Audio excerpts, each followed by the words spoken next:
RCB ತಂಡ ಅಂದ ತಕ್ಷಣವೇ ಏನಾದ್ರೂ ಒಂದು ಫಜೀತಿ ಇದ್ದೇ ಇರುತ್ತೆ ನೋಡಿ. ಈಗ ಕಾಲ್ ತುಳಿತ ಪ್ರಕರಣಕ್ಕೆ RCBಯೇ ನೇರ ಹೊಣೆ ಅಂತೇಳಿ ಇದೀಗ ಕೋರ್ಟ್ ಒಂದು ತೀರ್ಪನ್ನ ನೀಡಿರುವಂತ ಈ ಒಂದು ಬೆನ್ನಲ್ಲೇ ಇದೀಗ RCBಯ ಮತ್ತೊಬ್ಬ ಏನು ಆಟಗಾರನ ಮೇಲೆ ಇದೀಗ FIR ದಾಖಲಾಗಿರುವಂತದ್ದು.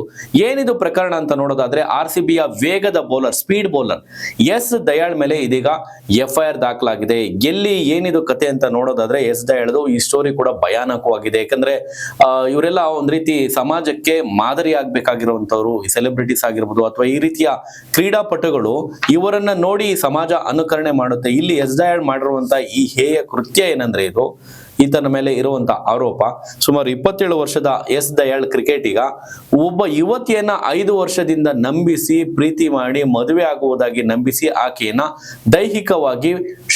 ದೈಹಿಕವಾಗಿ ಬಳಸ್ಕೊಂಡಿದ್ದೀಗ ಲೈಂಗಿಕ ಶೋಷಣೆ ಆರೋಪದ ಮೇಲೆ ಎಸ್ ದಯಾಳ್ ವಿರುದ್ಧ ಏನು FIR ದಾಖಲಾಗಿರುವಂತದ್ದು. ಇಲ್ಲಿ ಮತ್ತೊಂದು ನೋಡಿ, ಎಸ್ ದಯಾಳ್ ಅಂದ ತಕ್ಷಣವೇ ಯಾರೋ ದೂರದಾರೆ ಹೋಗಿದ ತಕ್ಷಣ ಪೊಲೀಸ್ ಠಾಣೆಗೆ ಅಲ್ಲಿ ದೂರ ತಗೊಳ್ಳಲ್ಲ ಅಂತ ಹೇಳಿ ವಾಪಸ್ ಕಳ್ಸಿರ್ತಾರೆ. ಬಟ್ ಇಲ್ಲಿ ಆ ಯುವತಿ ಏನ್ ಮಾಡ್ತಾಳೆ, IGRS ಮೂಲಕ ಮಹಿಳೆ ಉತ್ತರ ಪ್ರದೇಶದ ಮುಖ್ಯಮಂತ್ರಿ ಆಗಿರುವಂತ ಯೋಗಿ ಆದಿತ್ಯನಾಥ್ ಅವರಿಗೆ ಒಂದು ದೂರನ್ನ ಕೊಟ್ಟಿರ್ತಾರೆ. ಈ ಒಂದು ದೂರಿನ ಆಧಾರದ ಮೇಲೆ ಪೊಲೀಸರು ಅಲರ್ಟ್ ಆಗಿ ಅದಾದ ನಂತರ ಈಕೆಯ ದೂರನ್ನ ಪಡೆದುಕೊಳ್ತಾರೆ. ಇದು ಎಲ್ಲಾಗಿರೋದು ಉತ್ತರ ಪ್ರದೇಶದ ಗಾಜಿಯಾಬಾದ್ ನಲ್ಲಿ, ಅಂದ್ರೆ ಇಂದಿರಾಪುರಂ ಠಾಣೆಯ ವ್ಯಾಪ್ತಿನಲ್ಲಿ ಇಂದಿರಾಪುರಂ ಠಾಣೆಯ ಪೊಲೀಸರು ಈ ಒಂದು ಕೇಸನ್ನ ಈಗ ಅಟೆಂಡ್ ಮಾಡಿರುವಂತದ್ದು.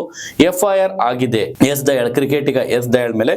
ಸೊ FIR ಆಗಿದೆ. ಏನಿದು ಕತೆ ಅಂತ ನೋಡೋದಾದ್ರೆ, ಈ ಪ್ರಕರಣ ಏನು ಅಂತ ನೋಡೋದಾದ್ರೆ, ಎಸ್ ದಯಾಳ್ ವಿರುದ್ಧ ಭಾರತೀಯ ನ್ಯಾಯ ಸಂಹಿತೆ ವಿಧಿ 69ರ ಅನ್ವಯ, ಅಂದ್ರೆ ಮೋಸದಾರಿಯಲ್ಲಿ ಲೈಂಗಿಕ ಸಂಪರ್ಕ, ಮದುವೆಯಾಗುವುದಾಗಿ ಸುಳ್ಳು ಭರವಸೆ ನೀಡಿ ಸೊ ಆ ಯುವತಿಯನ್ನ ಬಳಸ್ಕೊಂಡಿರುವಂತ ಈ ಒಂದು ಪ್ರಕರಣ ಇದಾಗಿದೆ. ಇದೀಗ FIR ಆಗಿದೆ ಎಸ್ ದಯಾಳ್ ಮೇಲೆ.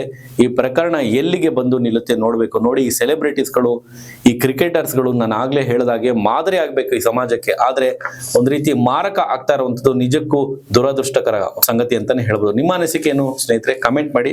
ನೋಡ್ತಾ ಇರಿ ಪ್ರತಿಧ್ವನಿ.